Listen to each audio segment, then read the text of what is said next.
Donc, je suis très heureuse ce soir d'accueillir une structure qui nous a merveilleusement bien accompagnés dans la rénovation de ce très beau château Perrier. Donc la Fondation du patrimoine qui, comme vous le savez, soutient, aide les propriétaires, publics, privés, dans la rénovation du bâti patrimonial notamment. Et donc je suis très heureuse ce soir d'accueillir les trois représentants de la région, d'ancienne région Champagne-Ardenne, donc Pierre Possémé, délégué pour la région Champagne-Ardenne. Et donc les deux chargés de projet donc pour les anciens départements de la région Champagne-Ardenne, donc Valentine Roland pour l'Aube et la Haute-Marne, et Bernard de Lauriston pour la Marne et les Ardennes. Ravi de les accueillir pour évoquer ce soir un sujet ô combien important et d'actualité, à savoir comment préserver et comment valoriser l'habitat patrimonial à l'heure de la transition énergétique. Autrement dit, ce qu'on va essayer de voir ce soir, ce que vous allez nous présenter ce soir, c'est comment la Fondation du patrimoine intègre les problématiques environnementales dans ses programmes de rénovation, et quelles que soient les typologies et choix de restauration, qu'on soit sur de la reconstruction, sur de la couverture, sur l'isolation, sur la finition, etc. Et donc on va ce soir, si j'ai bien compris, pouvoir étudier ensemble un certain nombre d'exemples dans la région qui témoignent de l'engagement éco-responsable de la Fondation du patrimoine. Et si j'ai bien compris également, je suis comme vous, je n'ai pas encore eu le droit à entendre ce qui va nous être révélé par nos trois conférenciers. Si j'ai bien compris, il sera beaucoup question de matériaux, qui sont les matériaux qui font la richesse du territoire, des matériaux qu'on redécouvre, des matériaux régionaux qui ont des qualités parce que ce sont des matériaux recyclables, biosourcés. Donc je pense bien sûr à la craie. Bonsoir madame, je vous en prie. Bien sûr la craie de la Marne, mais on va également parler de la pierre bleue des Ardennes, je crois, c'est ça ? Les pierres. Et puis également, bien sûr, de tout ce qui concerne l'habitat dans l'Aube et la Haute-Marne, qui est également très spécifique. Voilà. Et en effet, nous redécouvrons.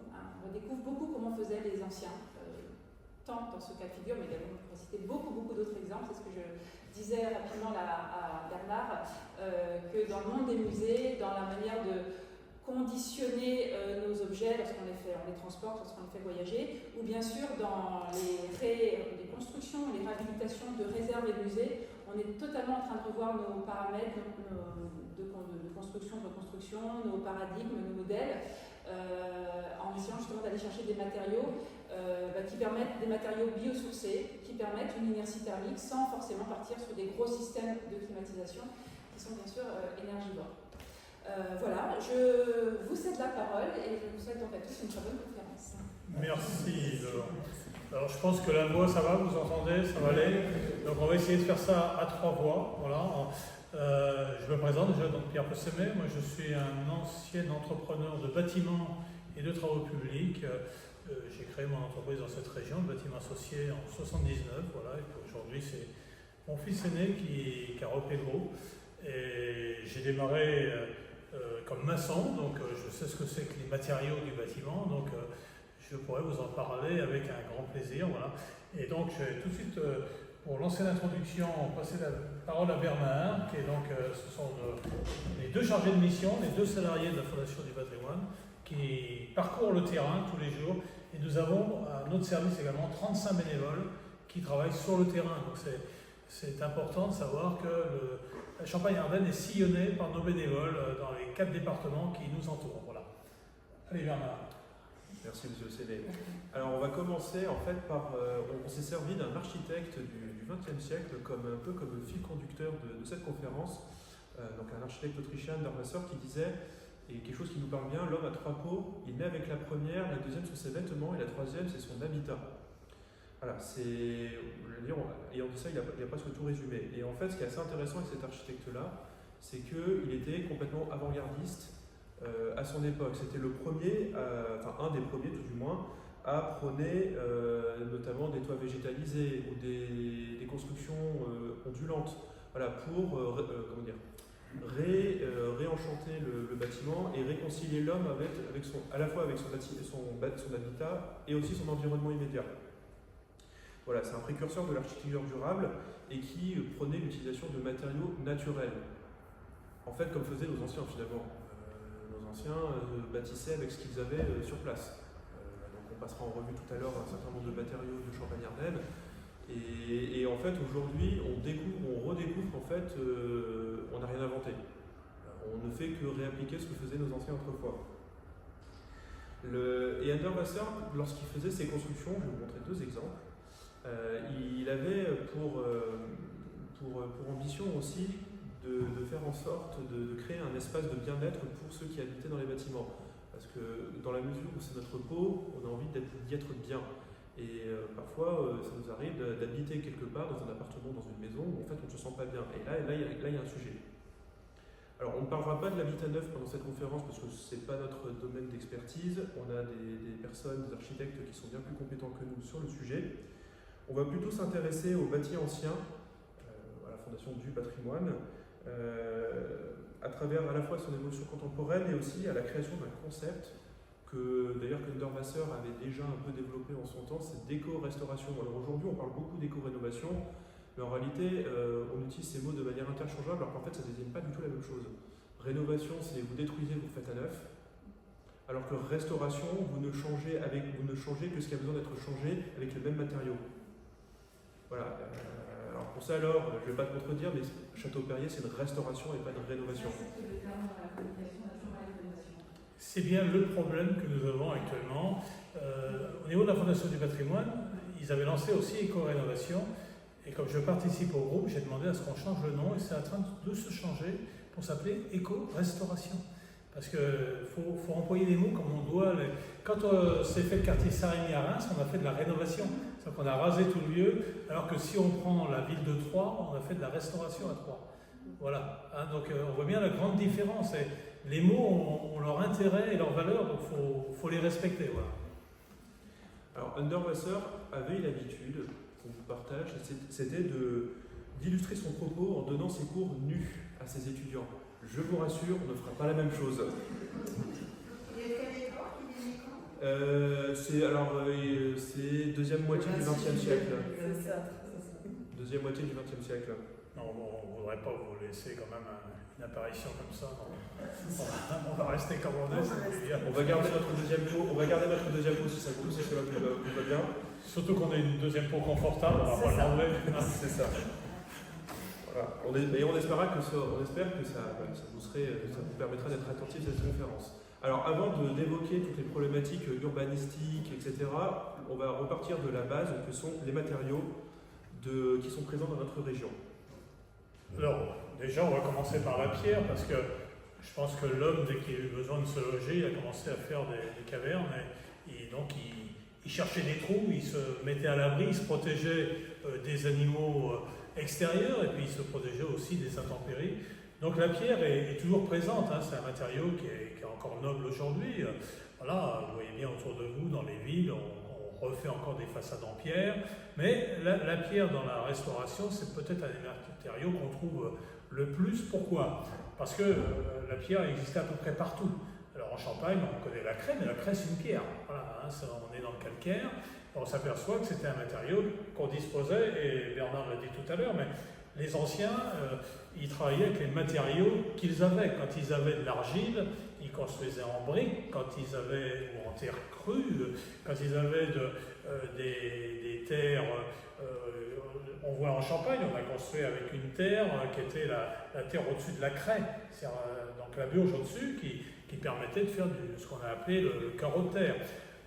Actuellement, vous voyez bien, on se pose un problème de matériaux, on se pose même un gros problème de matériaux, parce que beaucoup de matériaux aujourd'hui sont cuits ou nécessitent beaucoup de cuisson, tel pour faire le ciment, et on voit aujourd'hui réapparaître le chanvre, la paille, le bois, c'est-à-dire qu'on se sert de tous les matériaux renouvelables.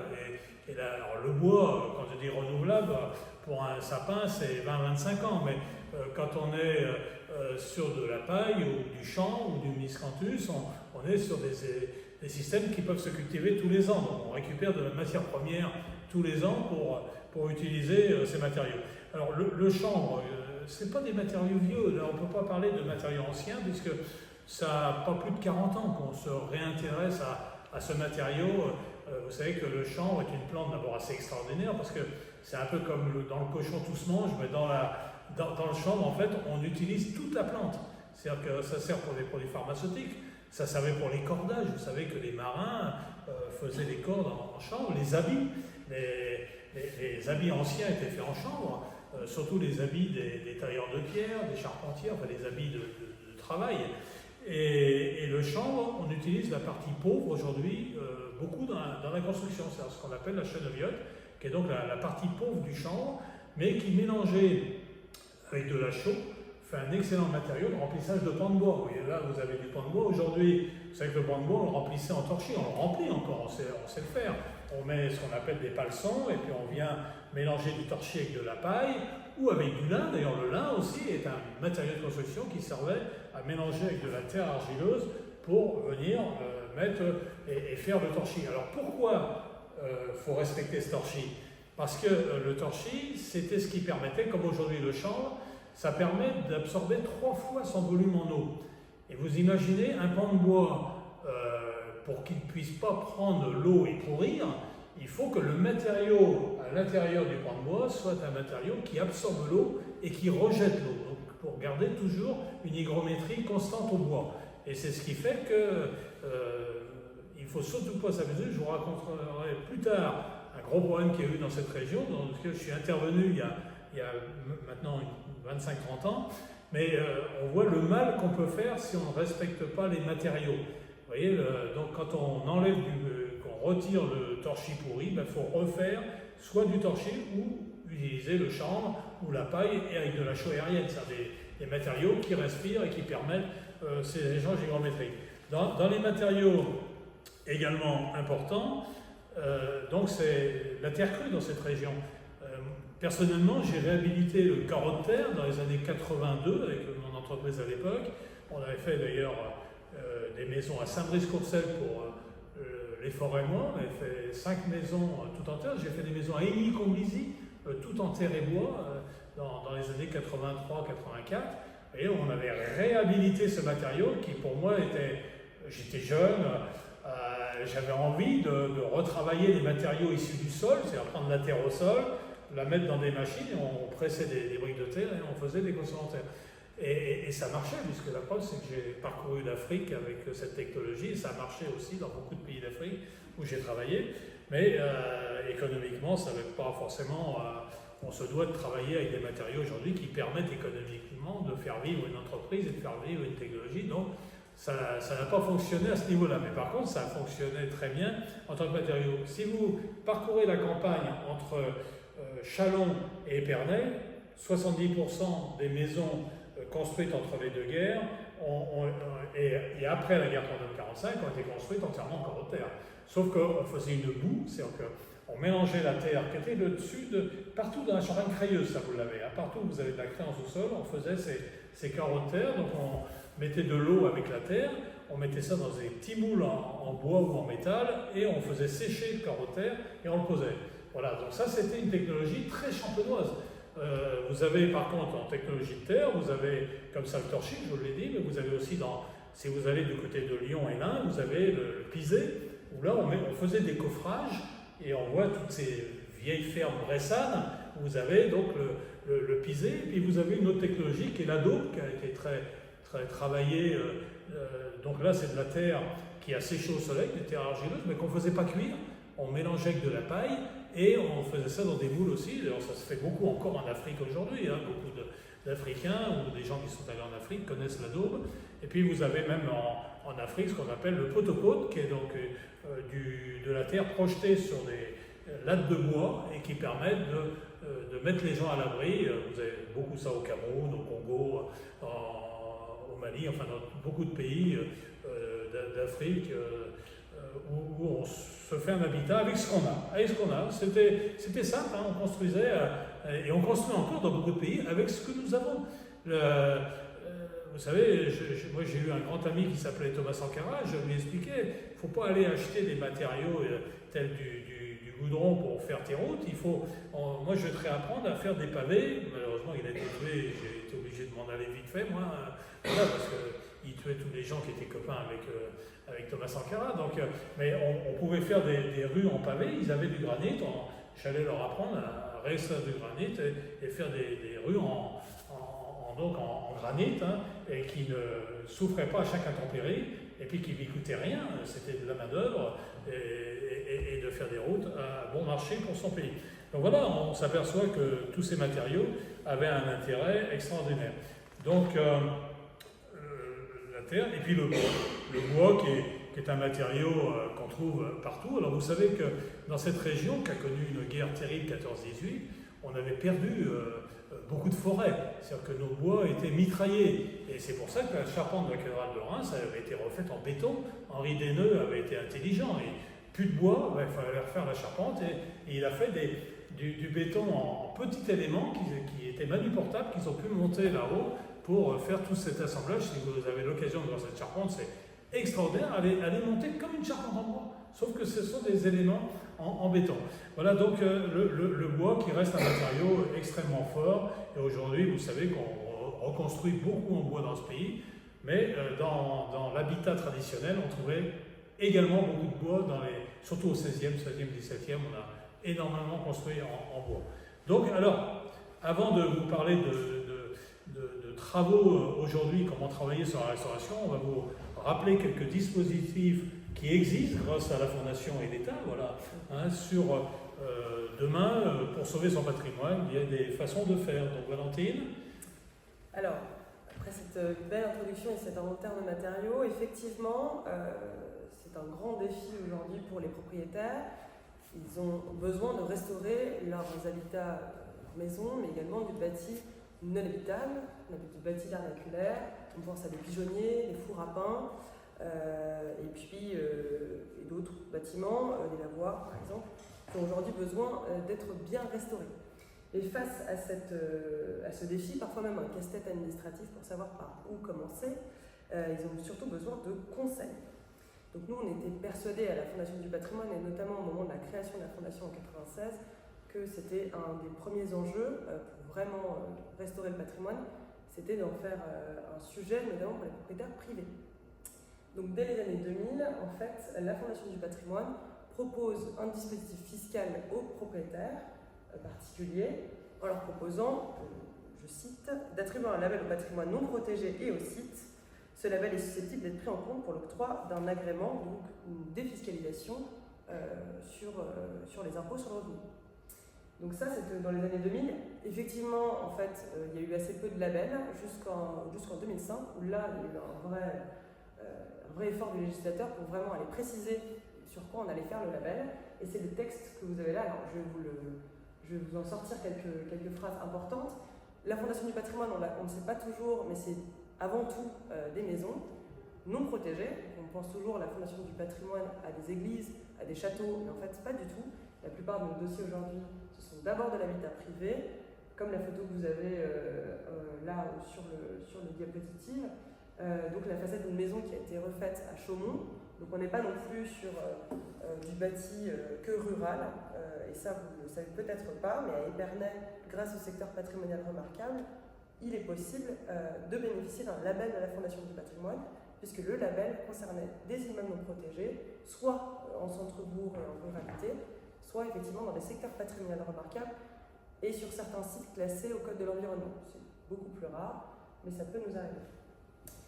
Ce label concerne les immeubles qui sont visibles de la voie publique, puisqu'en fait l'agrément fiscal n'est délivré qu'à des personnes qui soit feraient visiter leur maison, de la même manière que ceux qui sont propriétaires de monuments historiques, soit, et c'est beaucoup plus le cas pour le label de la Fondation, simplement des façades ou des toitures d'immeubles qui seraient visibles depuis la voie publique. Et enfin, on parle, alors là ce n'est pas dans le texte de loi, mais on parle de bâtis remarquables, d'intérêt patrimonial. Alors là c'est beaucoup plus subjectif, mais globalement en Champagne-Ardenne, on peut aller jusque dans les années 30 avec tout l'art déco, tout l'art nouveau, globalement assez loin dans le temps. Et quand on regarde même dans des départements comme l'Aube et la Haute-Marne, on peut remonter même à des maisons du 15e ou du 16e siècle. Donc c'est vrai que là, on est quand même sur une pluralité de bâtis où des gens habitent encore aujourd'hui et où c'est un vrai défi parfois de trouver et des artisans capables et des matériaux locaux. Pourtant, toutes ces filières-là existaient à une époque. C'est un petit peu notre rôle aujourd'hui, c'est de les faire réexister. Ces outils, donc au-delà de l'aspect fiscal, ont d'autres avantages. Les propriétaires, donc on l'a dit, bénéficient de déductions fiscales, ils bénéficient aussi d'une petite subvention de la Fondation du patrimoine, de 2%, qui parfois peut être abondée par les villes, et on le verra plus tard, même par la région Grand Est, sans rien dévoiler. Mais c'est évidemment aussi une reconnaissance de l'intérêt patrimonial et de la qualité des travaux qui ont été effectués. Là, c'est une remise de plaques de label, puisque chaque maison qui a été labellisée a droit à une plaque. Le déguisement, ça rappelle une époque là. Voilà, donc je ne vous dévoile rien, on était en 2020. Donc là, typiquement, ce qui était intéressant, c'est que c'était un label sur un pressoir, donc là, bâti non habitable, et ça permettait de donner des clés, notamment financières, aux propriétaires pour restaurer du bâti remarquable champenois, mais qui n'était pas habitable. Ce n'est pas toujours la priorité. Alors juridiquement, en fait, le pressoir est un objet mobilier, mais vu qu'il est scellé, c'est un immeuble. En fait, c'est considéré juridiquement comme un immeuble par destination. Voilà, c'est pour ça qu'on a pu le labelliser. Tout à fait. Oui, c'est effectivement la subtilité était là. Évidemment, et ces propriétaires d'ailleurs ont bénéficié de cela, d'un accompagnement technique, puisque parfois on ne sait pas non plus par où commencer. Donc en général, on a la chance d'avoir des délégués qui connaissent bien le bâti et qui donc sont capables de donner quelques conseils pour savoir où démarrer. Et on est aussi également capable de mettre en relation ces propriétaires avec des organismes, je pense à la commune parfois, mais également à la région et à d'autres organismes, même les fonds leaders, les fonds européens. Et enfin, chaque propriétaire qui participe en restaurant en fait son bâti participe également à la revitalisation locale. Il y a évidemment des exemples dans plusieurs villes aujourd'hui en Champagne-Ardenne. Je pense à Joinville en Haute-Marne typiquement, où en fait il y a un vrai travail et de la commune et des particuliers pour valoriser les façades des maisons et créer un centre-ville harmonieux où on peut se balader et avoir la sensation d'être dans une unité d'ensemble en fait. Ce qui est vraiment intéressant, ça permet également à des commerçants de remettre des vitrines, d'avoir pareil une unité avec les autres vitrines et de rendre un centre-bourg agréable. Et on le voit d'ailleurs à Joinville que des personnes se réinstallent depuis quelques années. Donc tout ce travail-là effectivement paye. Ce qui est intéressant évidemment, c'est qu'on va vous donner quelques chiffres de labels. En Champagne-Ardenne, il y a eu plus de 500 labels qui ont été délivrés depuis la création du label, donc en l'année 2000. Et en réalité, là où on a vraiment eu beaucoup de labels, c'est depuis 4 ans, puisqu'on va le voir, on a des partenariats qui se développent dans les différentes villes et avec le conseil régional, ce qui nous permet aujourd'hui, en lien avec une politique un peu plus ambitieuse, d'avoir une accélération de ce type d'outils et de belles restaurations. Donc je vais passer la parole à Bernard pour nous parler un petit peu de ce bâti plus sain aujourd'hui à l'heure de la ZAN. Merci Valentine. Alors effectivement, pour la ZAN, je pense que vous en avez tous entendu parler, le zéro artificialisation nette des sols, donc issu de la loi climat et résilience de 2021, avec pour ambition zéro artificialisation d'ici 2050. Et c'est là, avec ce type de dispositif, où le patrimoine en fait, privé a toute sa place. Pourquoi ? Parce que ça va inciter tout le monde à réinvestir en fait, tout cet habitat privé plus ou moins à l'abandon, puisqu'on ne peut plus s'étendre. Et en fait, dans la communication dans la presse, on entendait souvent ZAN par uniquement le côté désartificialisation des sols. En réalité, il y a un autre aspect qui est à mon sens plus intéressant, c'est la sobriété foncière. Et ce qui oblige du coup derrière l'ensemble des acteurs économiques des territoires à se réapproprier ce bâti-là. Parce que parfois on a eu des constructions, on en parlait en plus avec Laure tout à l'heure, un peu malheureuses, où vous avez des belles maisons modernes avec des belles grandes vitres, mais exposées plein nord. Autrement dit, c'est pas très intéressant. Et en plus, la tendance aujourd'hui, y compris d'ailleurs dans le bâti ancien, c'est de vouloir surisoler à outrance les murs, alors qu'en réalité l'essentiel de l'isolation se passe non pas dans les murs mais en réalité dans les combles. Alors je crois qu'on est sur à peu près un ratio de 2 tiers, 1 tiers. Et ce qui fait que vu qu'on isole tout, l'air ne circule plus. Et comme l'air ne circule plus, on met des VMC et des clims. Donc ça consomme de l'énergie. Et votre facture d'électricité augmente d'autant. Voilà. Donc on arrive parfois à des situations complètement ubuesques, alors que si on s'était simplement contenté de respecter En fait, le bâti, les matériaux qui ont été utilisés, et ben en fait, non seulement vous permettez à votre bâtiment de respirer, de vivre, et en plus vous faites des économies d'énergie, ce qui est quand même plutôt intéressant. Enderwasser d'ailleurs disait, en tant qu'architecte, il se voulait même lui être guérisseur de l'habitat. Bon, il avait un côté un peu mystique, je pense.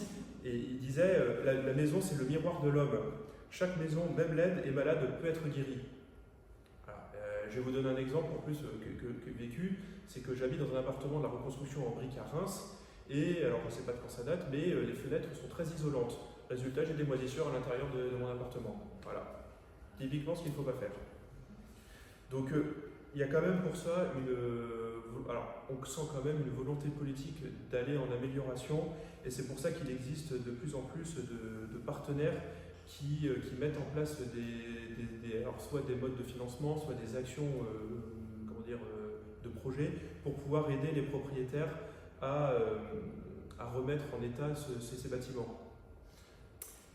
Et c'est vrai que, alors peut-être qu'on va emprunter cet aspect mystique de Enderwasser, mais nous aussi on a envie d'être un peu à l'origine de la guérison des bâtiments. Parce qu'on se dit aujourd'hui, est-ce que c'est vraiment intéressant de restaurer pour restaurer, ou de restaurer en allant sur des nouvelles techniques mais sans vraiment les maîtriser? On pense que c'est une mauvaise chose, et donc comme on est toujours plus fort à plusieurs, la Fondation a été dès le départ en fait preneuse de partenariats dès les années 2000, mais maintenant on peut le dire, là c'est des chiffres de 2022 mais ces chiffres ont finalement assez peu bougé. En 2024, on est partenaire de beaucoup de communes, de conseils régionaux, de départements pour justement essayer d'apprendre un peu mieux comment restaurer et avoir une politique globale de restauration. Aujourd'hui, donc, on est partenaire avec 10 conseils régionaux dont le Grand Est. On va en reparler, mais on a avec le Grand Est plusieurs conventions qui nous permettent d'être à plusieurs moments de cette restauration du bâti. On est également partenaire de nos conseils départementaux, quasiment tous en Champagne-Ardenne, et de collectivités adhérentes. Je pense notamment à Reims, à Châlons, à Vitry-François, à Aix-Champagne, donc ça dans la Marne, et dans l'Aube, au Risset, à Troyes et à Vendeuvre-sur-Barse. Donc dans toutes ces communes, évidemment on parle du label, on essaie de comprendre comment les matériaux étaient utilisés et comment aujourd'hui les habitants cherchent à restaurer leur bâti. Donc en Champagne-Ardenne, nous, ce qu'on voulait vraiment aborder avec vous, c'est la capacité qu'on a aujourd'hui à créer des partenariats un peu uniques sur cette question de la restauration. Aujourd'hui, on est membre du pacte Ardennes, qui avait été initié à l'époque, notamment sur l'initiative d'un député, qui est le député Warsmann, qu'on voit à l'écran, et qui nous avait intégré dans ce dispositif, dans un volet qui s'appelait Reconquête du patrimoine bâti privé dans les Ardennes. Donc là, c'était un volet assez important, puisqu'il avait fait du recrutement de personnes qui allaient sur tout le territoire ardennais pour identifier des maisons, et je crois que c'est toujours le cas d'ailleurs, qu'on continue à identifier, des maisons, du bâti donc non habitable, on pense aux pigeonniers, aux fours à pain, etc., afin de savoir ce qu'il était possible de sauver, ce qui était intéressant d'un point de vue patrimonial, et voilà, et tout ce qui concernait la reconstruction possible de ce patrimoine-là. Le député et d'autres personnes ont envoyé des courriers à toutes ces personnes-là afin de les alerter sur l'aspect de leur bâtiment et la possibilité d'aide et de la région et de la Fondation du patrimoine. Résultat, il y a eu donc plus de 2,2 millions de travaux qui ont été faits depuis le démarrage, donc en 2022, et plus de 58 labels octroyés dans les Ardennes depuis cette date. On en faisait 3 avant. Voilà. Donc ça vous donne quand même une idée de la possibilité de la Fondation du patrimoine quand elle est en partenariat, c'est qu'on est capable de démultiplier en fait notre action. Et ce qui est important, quand on dit 2 millions de travaux, ce sont des hommes et des femmes derrière qui travaillent. Exactement. Et qui sauvent aussi leur emploi. Ce sont des artisans qui se portent mieux. Ça permet réellement de dynamiser le milieu rural et d'améliorer en plus le paysage. C'est tout gagné. Ça va tout à fait dans le bon sens. Tout à fait. Et ce qui est intéressant également, c'est que maintenant qu'on a parlé de restauration, qu'on commence à développer des partenariats, pour le coup, on avait peu intégré l'idée de l'éco-restauration. On parle beaucoup du bâti patrimonial, mais l'aspect écologique, on l'avait laissé un petit peu de côté. On commence à vraiment s'intéresser au sujet là. La restauration, elle peut être éco-restauration sans emporter le nom, puisqu'on va utiliser des matériaux locaux, on va faire travailler des savoir-faire grâce à des artisans qui qui refont du torchis ou du pan de bois, mais vraiment avoir cette idée qu'on va mettre l'écologie aussi au cœur de la restauration, c'est aujourd'hui le vrai défi. Alors on commence à le faire puisqu'on commence à donner par exemple des conférences sur le sujet. Ça a été le cas avec Rénov' Aube, donc France Rénov', mais dans l'Aube à Vendeuvre-sur-Basse. On a expliqué aux habitants de Vendeuvre qu'on était en capacité à la fois de leur apporter du France Rénov' sur leur bâti et un label de la Fondation du patrimoine, puisqu'en fait il y en a beaucoup qui pouvaient bénéficier des deux, et ça peu de gens le savaient. Et on s'intéresse également à d'autres pistes de réflexion, et je pense notamment au CREBA. Alors le CREBA, c'est le centre de ressources pour la réhabilitation du bâti ancien. Donc ça, c'est issu du CEREMA, qui en fait, c'est un établissement public de l'État qui travaille notamment sur l'aménagement et la transition écologique.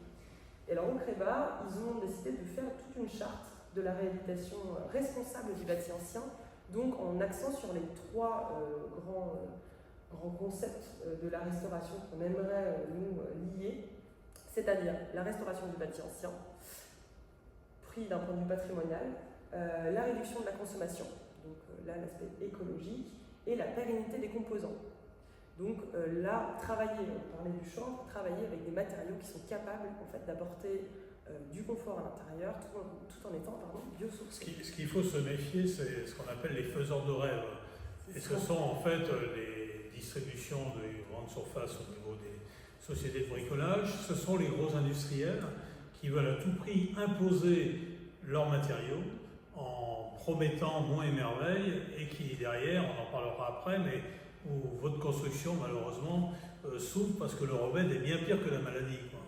Tout à fait. Et d'ailleurs, le CREBA explique bien qu'il n'y a aucun miracle et qu'en fait, avant toute chose, on peut s'appuyer sur les outils de décision. Alors eux, je ne vais pas rentrer dans le détail, mais ils ont évidemment plein d'outils. Et notamment, je pense que c'est ça vraiment la clé, c'est un diagnostic en amont des travaux pour essayer de comprendre comment fonctionne le bâtiment, comment le lire et éviter de se précipiter sur des travaux qui en fait ne vont rien régler, voire empirer une situation déjà existante. Alors on s'aperçoit qu'il y a une mauvaise connaissance aujourd'hui des matériaux, c'est-à-dire le matériau en lui-même. Et pourquoi? La chose est simple, que ce soit d'ailleurs le monde de l'architecture comme le monde de l'entreprise, c'est qu'on a formé les gens, on a formaté les gens que sur la construction d'œuvres. C'est-à-dire qu'on a depuis, on peut dire plus de 50 ans maintenant, formé nos jeunes, notre jeunesse à la construction d'œuvres, sans avoir aucune culture du matériau. Et ça, c'est un vrai problème et on le vit. Alors, nous, on veut qu'on restaure davantage, mais on veut aussi que ça ne se fasse pas n'importe comment et pas à n'importe quel prix pour la santé de l'homme avec un grand H, qui vit à l'intérieur des bâtiments.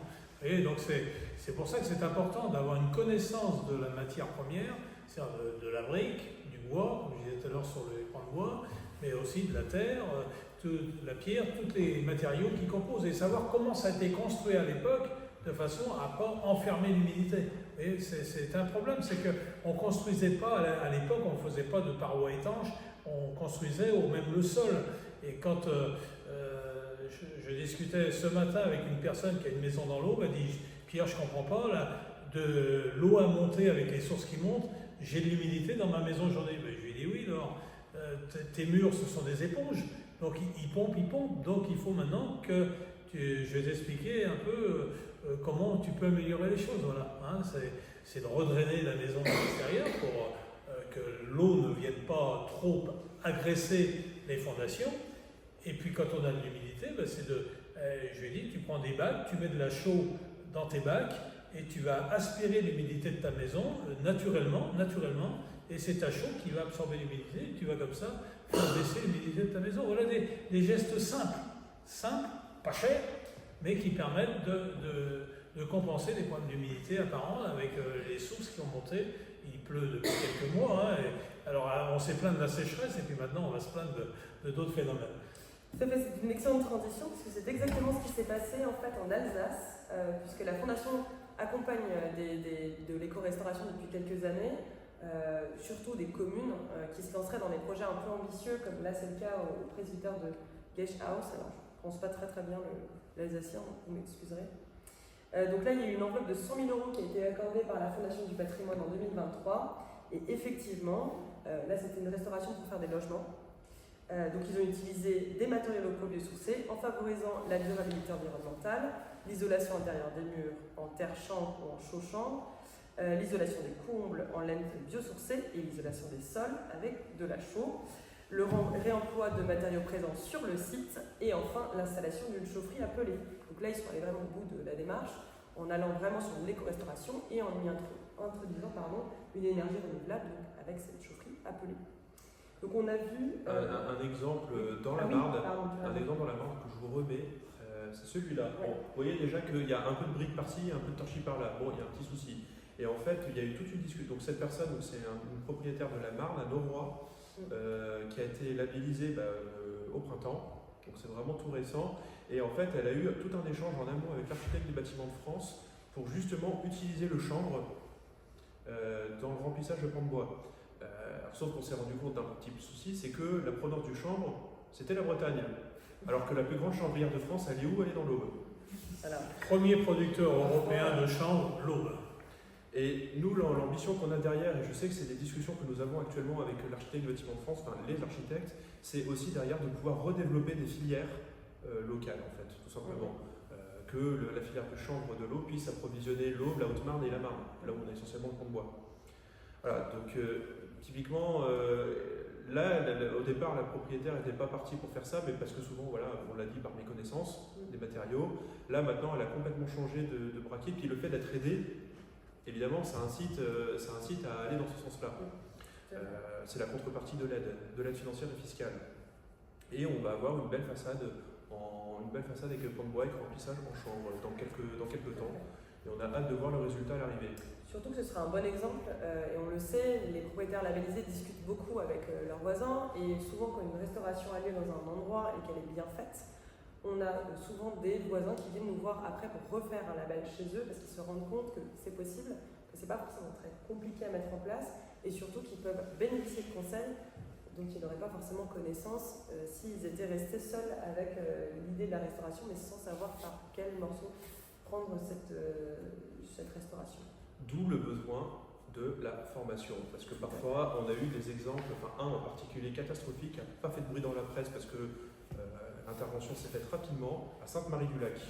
Alors c'est un exemple que je connais bien parce que un matin, à mon bureau, me téléphone Albert Vectin, ancien président du conseil départemental. Certains ici l'ont peut-être connu. Moi, j'ai démarré mon entreprise dans sa cour de ferme, donc on se connaissait bien.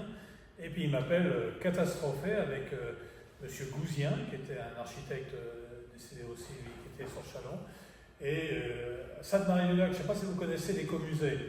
Vous savez que quand on a fait le lac du Der, on a démonté un village du fin 16e, début 17e, et ils ont fait un écomusée en remontant une grange, une chapelle, un pavillon, enfin ils ont repris, vraiment c'est sympa cet écomusée. Mais, gros problème, ce village qui a été donc démonté dans les années 80-85, je dirais, à peu près, ils l'ont remonté début 90 pour faire cet écomusée, et en 10 ans, tenez-vous bien, du bois qui datait du XVIe siècle, fin XVIe. En 10 ans, le bois était pourri, et donc un pan de mur il a fallu que j'envoie mes charpentiers étayés en catastrophe. Je suis allé sur place avec donc M. Gouzien et Albert Vectin.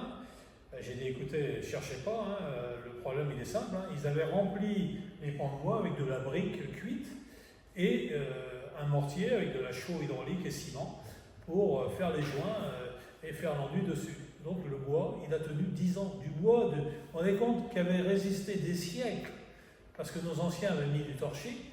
En 10 ans, le bois était pourri, il a fallu étayer. Ça a coûté une petite fortune parce qu'il a fallu que je démonte tous les pans de bois, qu'on les change les pans de bois et qu'on refasse du torchis sur une grande partie de Sainte-Marie-du-Lac. Et donc vous voyez le mal par la méconnaissance. La méconnaissance en pensant que la brique, c'était mieux que le torchis, ça allait résister. Sauf que la méconnaissance du matériau a fait qu'on a fait pourrir, et le bois qui était le porteur, puisque c'était le bois qui était porteur, ne te portait plus puisque vous pouviez passer vos mains en travers. Donc vous imaginez le mal dans la restauration qu'on veut faire. Mais vous avez ça aujourd'hui avec des isolations par l'extérieur. Sur des maisons aussi en pan de bois, ou des maisons en terre, des maisons en terre crue, où vous mettez un habillage hermétique extérieur et vous faites remonter l'humidité, et avec des problèmes sanitaires dans la maison. C'est-à-dire que l'homme, vous savez, quand on dit la troisième peau, c'est pas innocent. Vous savez, si vous portez des habits qui ne sont pas confortables, vous n'êtes pas bien. Toute la journée, vous transpirez, vous êtes mal dans vos habits. Il faut acheter des habits confortables, donc avec des matériaux, si possible naturels, ou au moins des matériaux qui respirent. Et on sait faire des habits, heureusement, dans lesquels on est bien. Et bien, la troisième peau, quand on dit la troisième peau, c'est ça, c'est vous vivez dans un habitat qui a été mal pensé en restauration, parce qu'on fait mal en neuf, mais on fait mal donc en restauration, puisqu'on est là pour parler de la restauration. On fait donc pourrir les matériaux et on ramène l'humidité, malheureusement, là où il ne faut pas, c'est-à-dire dans la maison. Alors qu'on a besoin de maisons qui respirent, parce que nous-mêmes, on dégage de l'humidité. Vous faites couler de l'eau chez vous, ça amène de l'humidité.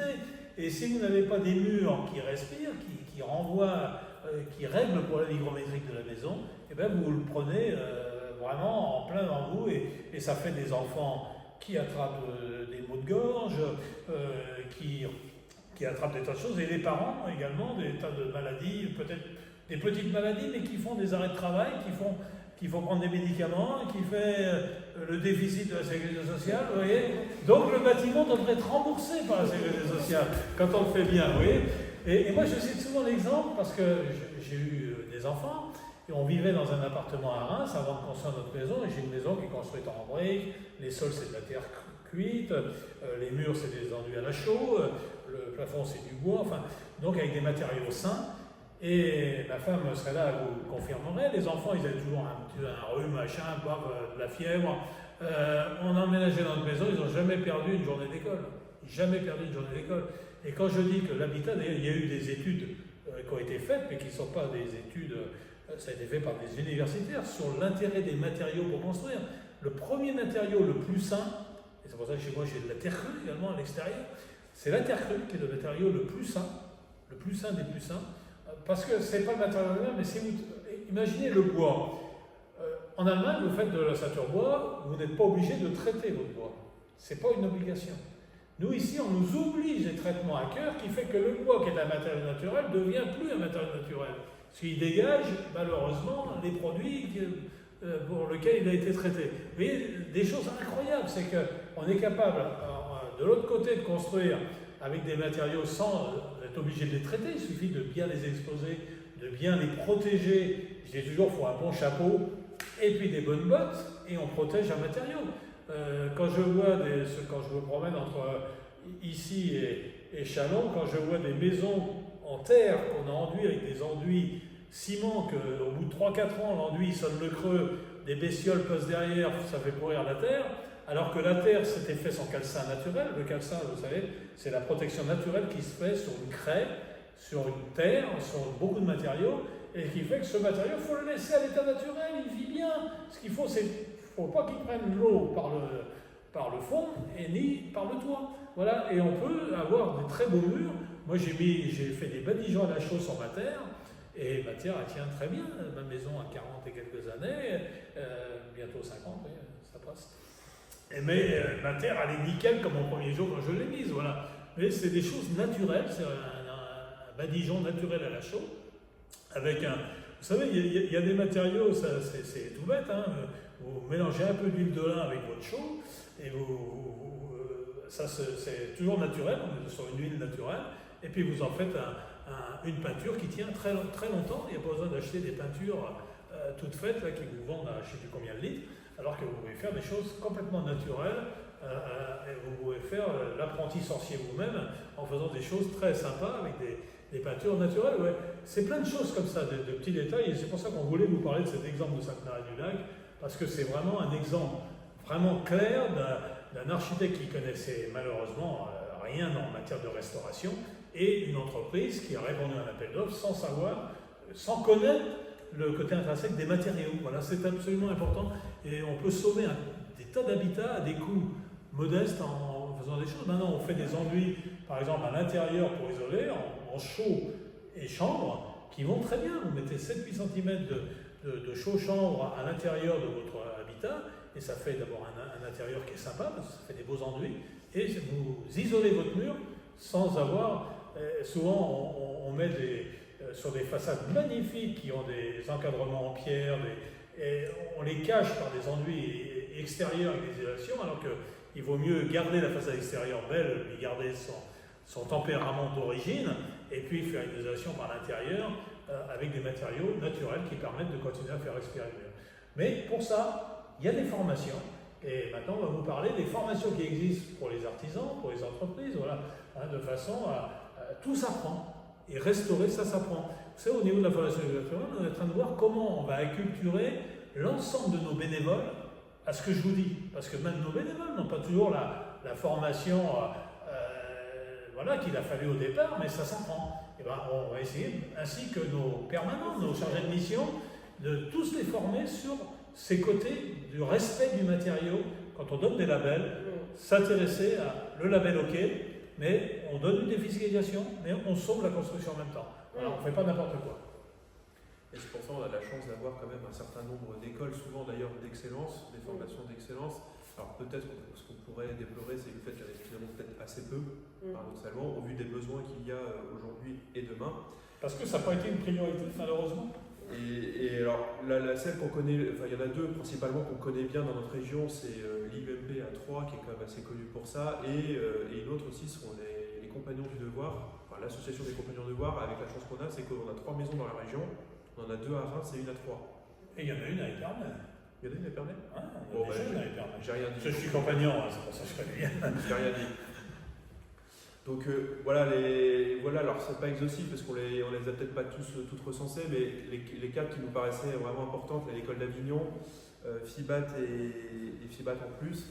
Après, donc au-delà des écoles à proprement parler, il y a aussi des formations, notamment pour les entreprises, je pense, des formations continues par les CFA, par leur fédération. Par nos fédérations du bâtiment, que ce soit la CAPEB ou la Fédération du bâtiment, ont mis en place depuis des années. Il faut que les gens y aillent se former. Hein.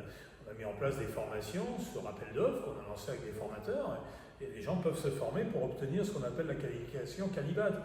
Parce que là aussi, on a des qualifications qui existent dans la profession, mais souvent les gens ne font pas l'effort de les avoir, donc ils ne font pas l'effort d'aller se former, alors qu'on est capable de mieux former notre artisanat de demain, quoi, hein, vu la masse de travail qu'il y a.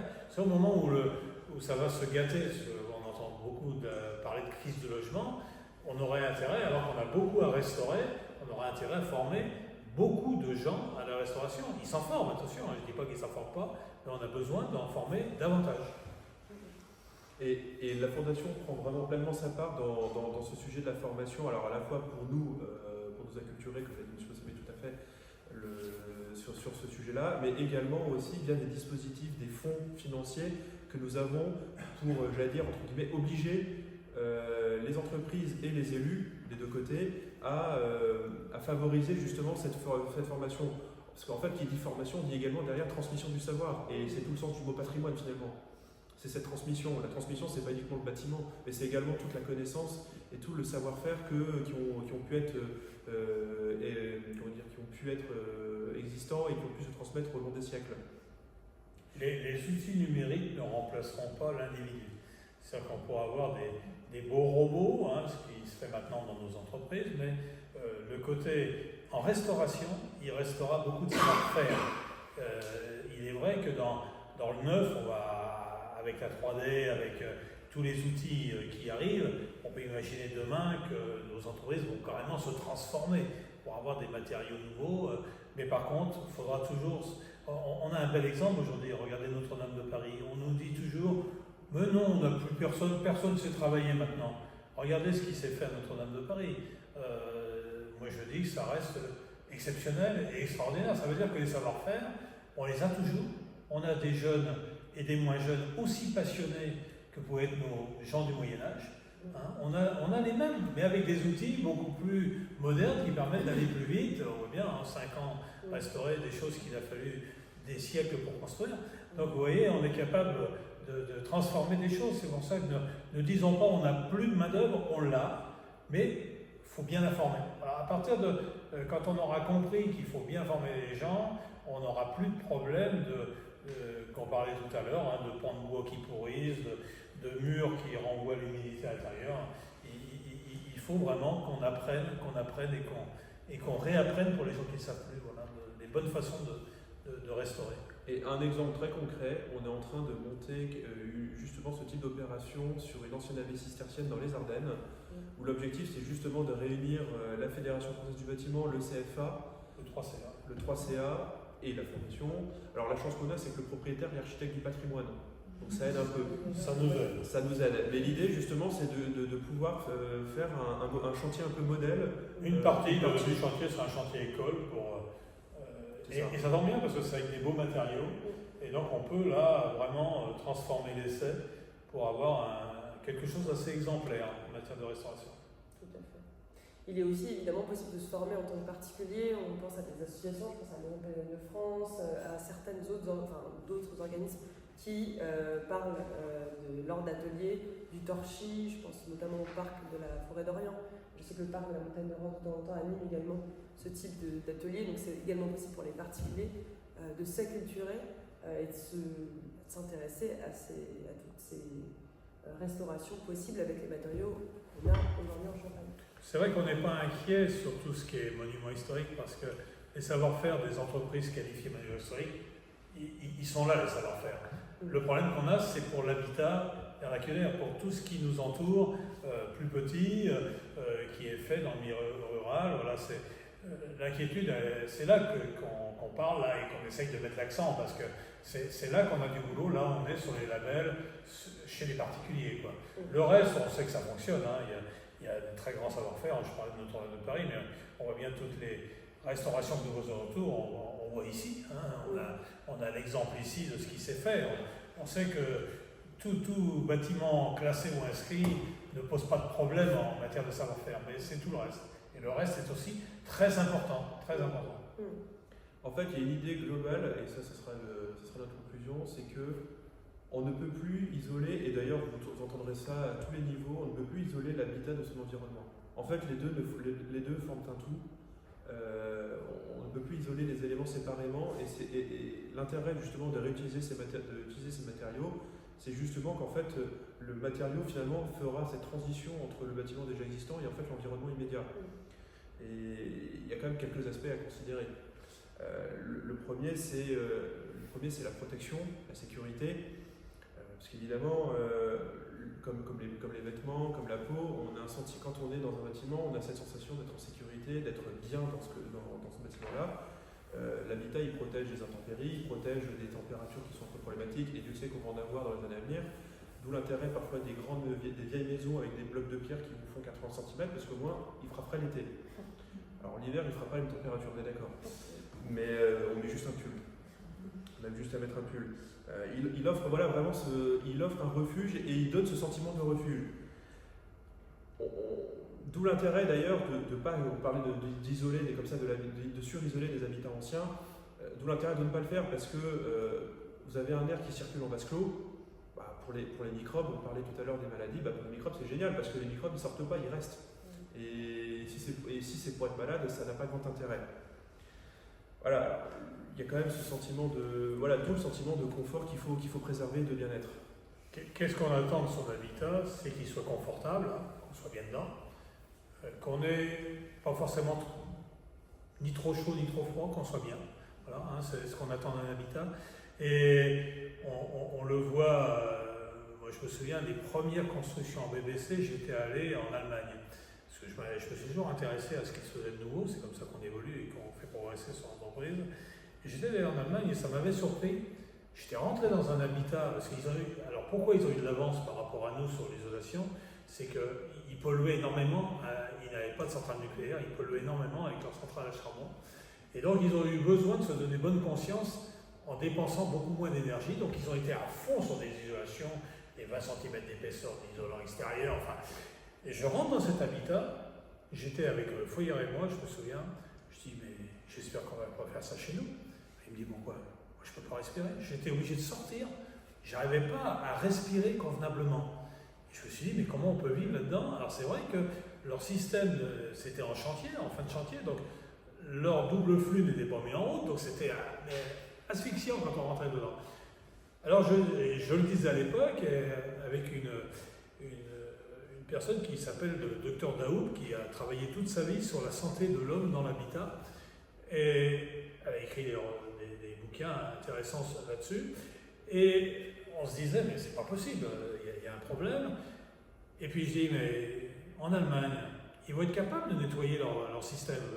Parce que vous savez, il y a des filtrations, mais il faut nettoyer les filtres. La rigueur des pays du Nord, ça marche. Chez nous, on est plutôt latin, quoi, il faut le dire. On verra bien. Hein.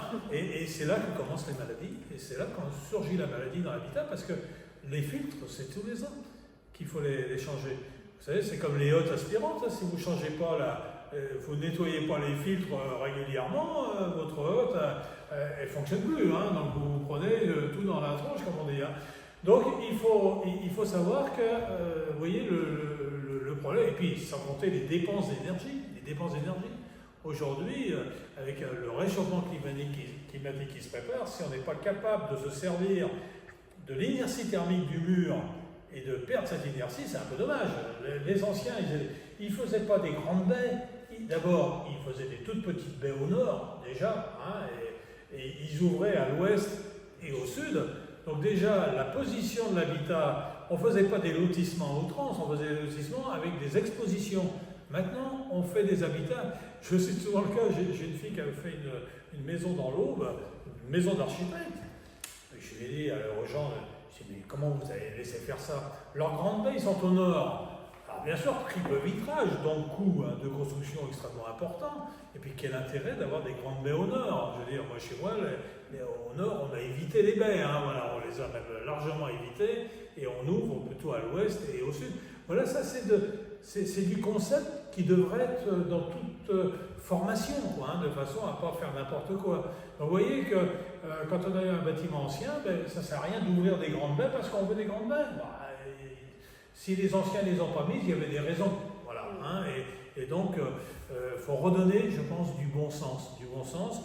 Et dans l'habitat, le confort et le bien-être, c'est du bon sens sur l'implantation des choses et de vivre avec des murs qui respirent. Voilà, moi, c'est ce que je demande, qu'on fasse des murs qui respirent. Et au-delà effectivement du confort, du bien-être et de la sécurité, l'aspect de la maison est important. C'est aussi, là on parlait d'isolation par l'extérieur. Aujourd'hui, on voit qu'on a du bâtiment intéressant partout, dans l'Aube, dans la Marne, dans Haute-Marne, dans les Ardennes, et qui sont un vrai vecteur de l'identité du patrimoine ardennais, du patrimoine aubois, du patrimoine haut-marnais et marnais. C'est vrai qu'aujourd'hui, ça reflète la façon de construire de nos anciens, et nous, notre grand défi, c'est de préserver justement pour transmettre ça aux générations futures. On pense qu'avoir un bâtiment qui est comme ça, vecteur d'une identité, ça permet également de transmettre les valeurs que nous avions à cette époque-là aussi sur l'aspect des matériaux biosourcés et sur l'aspect esthétique. Je pense notamment à des magnifiques manoirs en damier dans l'Aube, où on a tout cet aspect esthétique qui est très joli, avec du blanc et de la brique, mais en réalité, il y avait une vraie dimension technique.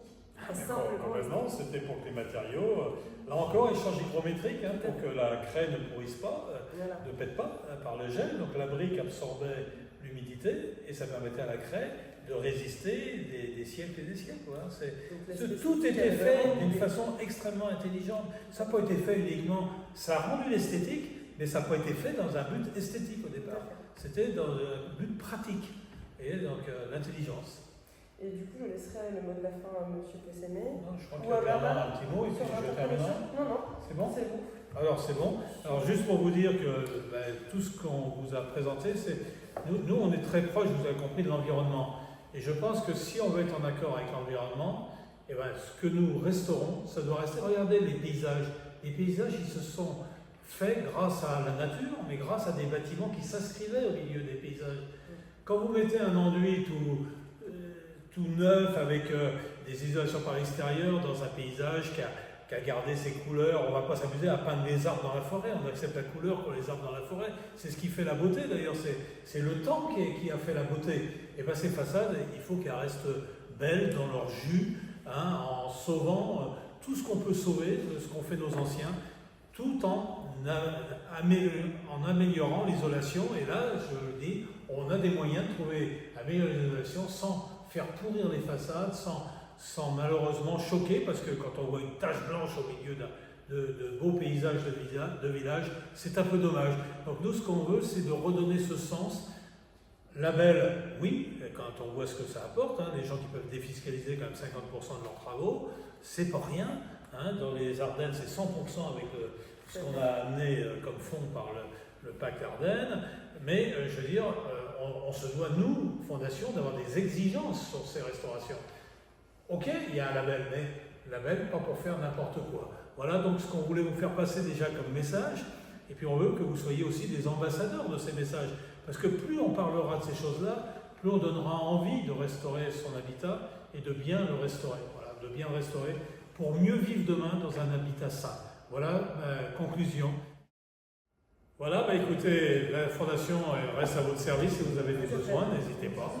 Et puis on a été content de pouvoir vous transmettre quelque chose. C'est un très grand merci à vous trois, un très grand merci. Et on voit à quel point l'homme pendant très très longtemps a su faire preuve de bon sens, peut-être ce qu'on a perdu depuis quelques décennies, et bien sûr ça nous fait également penser à d'autres secteurs d'activité, notamment puisqu'on est au musée du vin de Champagne, aux pratiques culturelles, que ce soit dans le monde de l'agriculture, de la viticulture, voilà, depuis quelques années on retrouve également des façons de faire plus vertueuses, et puis en effet font preuve aussi de beaucoup plus de bon sens que peut-être on avait oublié pendant quelques décennies. Merci à vous. Merci. Et donc je note la distinction Éco-rénovation, éco-restauration. non, restauration et rénovation que je ne connaissais pas. Et ce qui est intéressant, c'est que le terme restauration dans le domaine des musées n'a pas tout à fait le même sens en fait que restauration architecturale finalement. Voilà. C'est intéressant. Je ne connaissais pas cette distinction.